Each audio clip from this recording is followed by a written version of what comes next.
Hi, and this is Mike Garner from MrMikeGarner.com, coming to you for your personal growth and spiritual development. And yes, I am filming.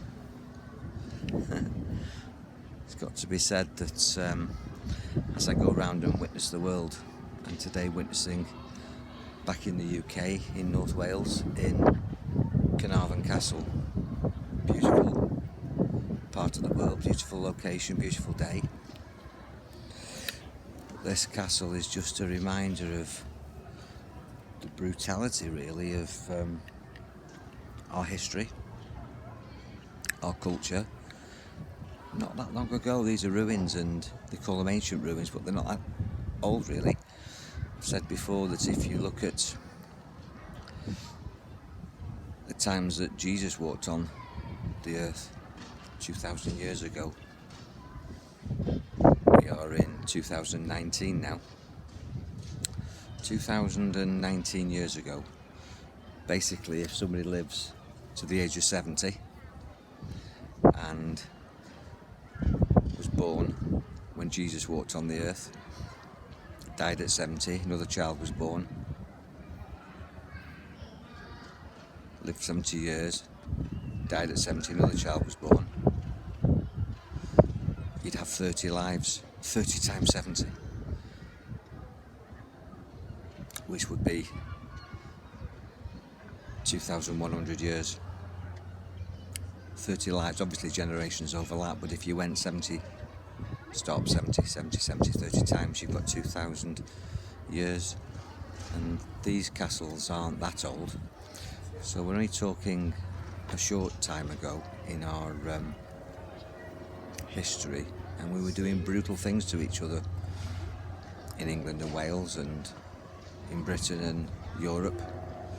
Some of the crusades, the wars, the battles between royal families and royal armies,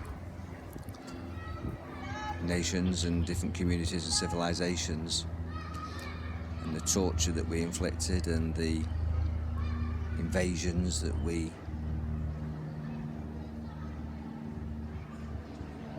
had in the lifestyle of the people in those days. No anesthetics,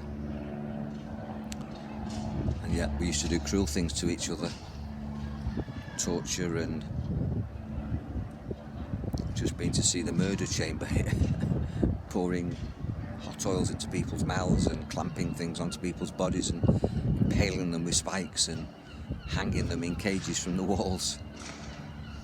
This is Britain's history, this is the legacy of Europe. It says a lot about what's in our software, what's in our subconscious makeup, what's in our minds. And although we've moved on, not that long in time, as I've just explained, looking at what's going on at the moment with Brexit and division within communities and division between individuals and class systems and financial institutions and religions and education authorities, all this division. We haven't learnt a lot, really. We haven't come that far. We're still fairly uncivilized. We haven't learnt from the Falklands War, the Iraq War, First and Second World War, people who sacrificed their lives in all sorts of conflicts for freedom. And this castle was a defence, a walled city to defend against attack. And we're still attacking each other. We still feel like we have to defend ourselves. There's still victims in the world, still aggressors, predators. So walking around here is very interesting. It's quite pleasant. It's part of our history and it's good to look at it, but when you look at what's going on at the moment, it hasn't really changed a lot, really. We live in such diverse times and opportunities to unite and celebrate our diversity and our differences, and yet people are still drawing a line, battle lines, arguing across nations, across cultures, across religions. I believe that love's the answer, not war, and that unity is the answer, not division, conversation, not argument. And I'm going to continue to walk round here today with interest, and then go back and be with my family tonight. But interesting. It's good to look back, but it's better to look forward. And I think we should take the lessons from the past and not repeat them. Be powerful. Have a wonderful day. God bless.